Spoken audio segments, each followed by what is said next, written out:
नमस्कार, आप देख रहे हैं चौकस भारत और मैं ब्रजंत्र। एनएसयूआई के जो राष्ट्रीय प्रभारी हैं कन्हैया कुमार, या यूं कहें कि फायर ब्रांड नेता कांग्रेस पार्टी के बिहार पहुंचे और उन्होंने बाकायदा प्रेस को संबोधित किया। कई जानकारी मिली, लेकिन उससे पहले ये जानकारी ये भी आ रही थी कि भाई 15 तारीख को खुद राहुल गांधी बिहार आ रहे हैं। क्यों आ रहे हैं, क्या वजह है, ये जानकारी हासिल करना अत्यंत आवश्यक है। दरअसल दरभंगा जो क्षेत्र है वहां से उनकी यात्रा शुरू होने वाली है और कुछ लोगों से मुलाकात होगी। कैसे लोगों से मुलाकात होगी, क्या है उस मुलाकात के जद में, जो बातें हैं वो बातें होंगी, और जिस तरह का माहौल बन रहा है चुनाव के पहले समीकरणों का, इन सारे समीकरणों पर बात होगी। लेकिन अहम बात ये कि ये जो बातें और मुलाकातों का जो सिलसिला होगा वो सिर्फ और सिर्फ उन युवाओं से होगा जो कहा जाता है कि ये युवा मूल धारा से काफी पीछे खड़े हैं। अब किनसे बात होगी ये आप समझ ही रहे होंगे, लेकिन उससे पहले हम एक बात और आपको बता दें कि जिस तरह का माहौल बन रहा है और कन्हैया कुमार प्रेस को संबोधित कर रहे हैं, प्रेस ब्रीफ कर रहे हैं और कह रहे हैं कि हम न्याय संवाद यात्रा पर निकलेंगे 15 तारीख से, और इसी में शिरकत करने राहुल गांधी भी आ रहे हैं। न्याय एक संवाद जो है, एक श्रृंखला है, उसमें शिक्षा, पलायन और रोजगार की बात होगी। तो सबसे पहले जो पायदान पर है वो शिक्षा है इस श्रृंखला में, और इसी के लिए वो संवाद यात्रा पर निकलेंगे। न्याय के लिए संवाद यात्रा करेंगे, न्याय के लिए संवाद करेंगे समाज के हर वर्गों से।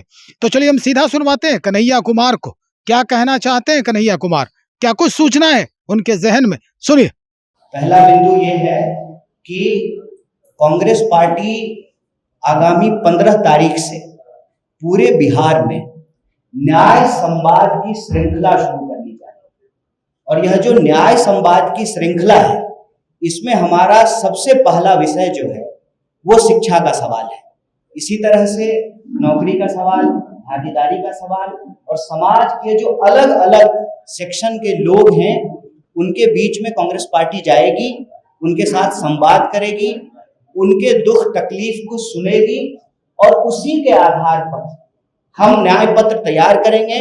और उस न्याय पत्र के आधार पर आने वाले दिनों में, चाहे चुनाव हो, हमारी सरकार बने या किसी और की भी सरकार बने, उन न्याय को लागू करने के लिए कांग्रेस पार्टी प्रतिबद्ध है। इसी सोच के साथ, इसी संकल्प के साथ आगामी 15 तारीख को नेता प्रतिपक्ष श्री राहुल गांधी जी बिहार आ रहे हैं। दरभंगा में वो छात्रों से संवाद करेंगे, और जब वो दरभंगा में छात्रों से संवाद कर रहे होंगे, ठीक उसी वक्त बिहार के अलग अलग जगहों पर, 60 से ज्यादा जगहों पर कांग्रेस पार्टी के देश स्तर के नेता बिहार आ रहे हैं, जिसमें हम विभिन्न हॉस्टलों में जाएंगे। SC ST हॉस्टल में जाएंगे, EBC हॉस्टल में जाएंगे, महिला छात्रावासों में जाएंगे, अल्पसंख्यक छात्रावास में जाएंगे। साथ ही साथ जहां पर हॉस्टल नहीं है वहां पर तो टाउन हॉल के अंदर विद्यार्थियों को इकट्ठा करके बिहार के अंदर जो शिक्षा की हालत है उस पर चर्चा करेंगे, संवाद करेंगे। और उसी कड़ी में यह प्रेस वार्ता की गई है, और इस प्रेस वार्ता के माध्यम से 5 प्रमुख विषय को हमारे लिए मौजूद साथियों ने उठाया है।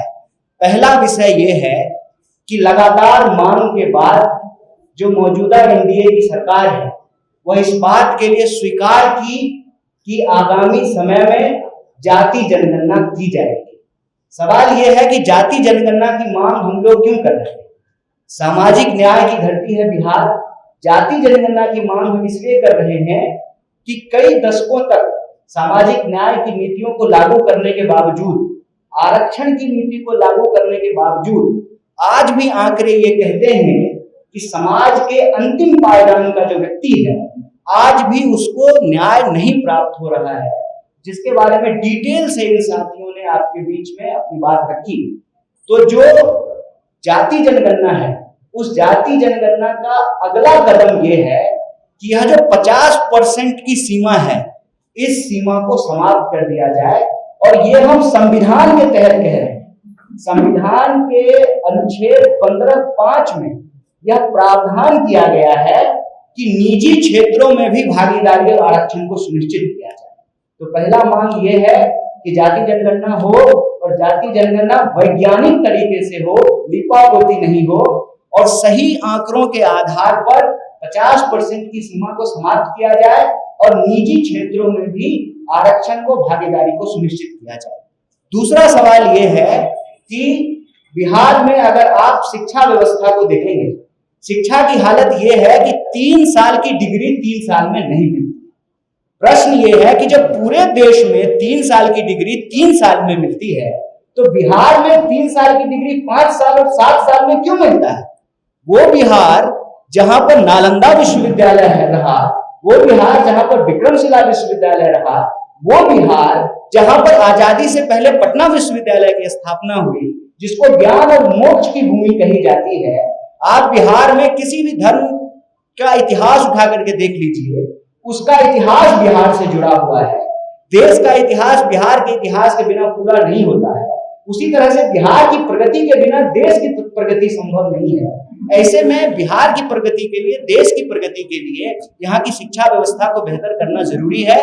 3 साल की डिग्री 3 साल में मिले, ये एक बात है। इसके तहत जो मुख्य सवाल ये है कि जहां शिक्षक नहीं है वहां शिक्षक हो, इंफ्रास्ट्रक्चर को बेहतर किया जाए। केजी से पीजी तक सरकार का फैसला है कि एससी, एसटी, ओबीसी, पिछड़ा, अति पिछड़ा और सभी वर्ग की महिलाओं के लिए केजी से पीजी तक फ्री एजुकेशन है। तो ये अलग अलग कॉलेज में अलग अलग फीस कैसे लिया जा रहा है, अलग अलग यूनिवर्सिटी में अलग अलग फीस कैसे लिया जा रहा है, अलग अलग कोर्स के नाम पे अलग अलग फीस कैसे लिया जा रहा है। आप बीएड का फीस उठा करके देख लीजिए, आप बीबीए का फीस उठा करके देख लीजिए, आप मास कॉम का फीस उठा करके देख लीजिए। तो जब सरकार का फैसला है कि सरकारी संस्थानों में केजी से पीजी तक शिक्षा मुफ्त होगी, तो इसको लागू क्यों नहीं किया जा रहा है? बिहार में प्लेसमेंट सेल को क्यों नहीं लागू किया जा रहा है? बार बार क्यों पेपर लीक हो रहा है? रोजगार का जो सवाल है, 4 लाख 4.5 लाख से ज्यादा पोस्ट खाली है, उन पोस्ट को क्यों नहीं भरा जा रहा है?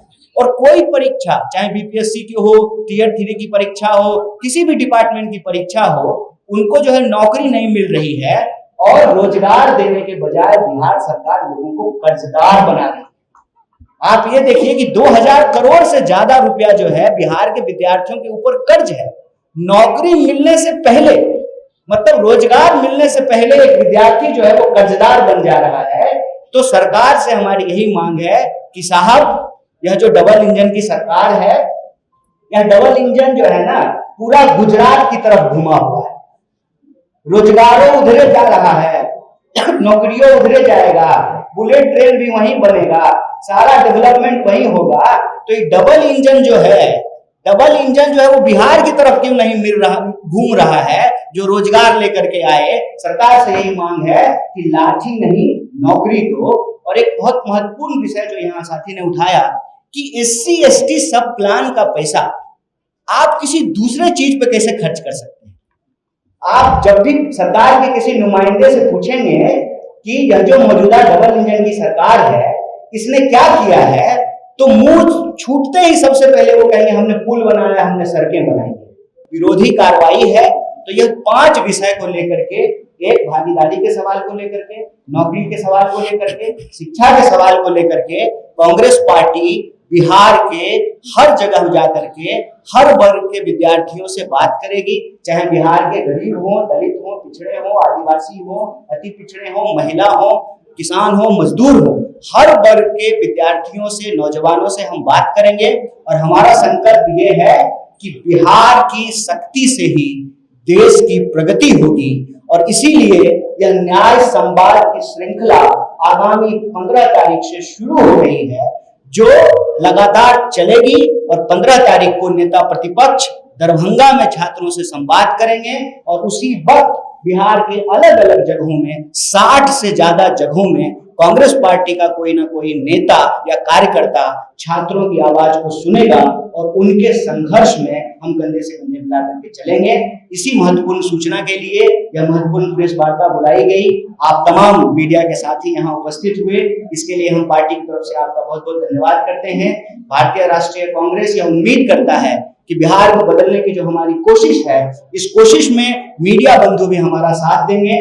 साफ हो गया होगा कि क्यों ये 3 जो तथ्य हैं वो सामने आ रहे हैं और इसके लिए न्यायिक रूप से संवाद करने की जरूरत क्या है इसके पीछे का फलसफा, ये सारी जानकारी आपने सुना ही। और 15 तारीख को जब राहुल गांधी यहाँ मौजूद होंगे, यानी उस जगह से उनकी यात्रा शुरू होगी और उसके बाद ये 60 जगहों पर, बिहार के 60 जगहों को चिन्हित किया गया है कि यहाँ से यह यात्रा जो है वो गुजरेगी। यहाँ लोगों से संवाद किया जाएगा, बात की जाएगी।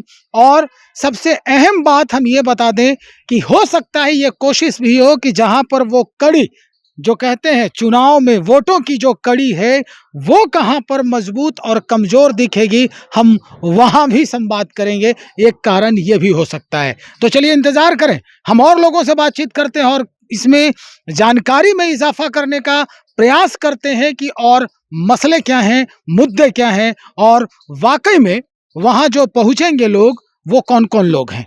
बहुत शुक्रिया आपका।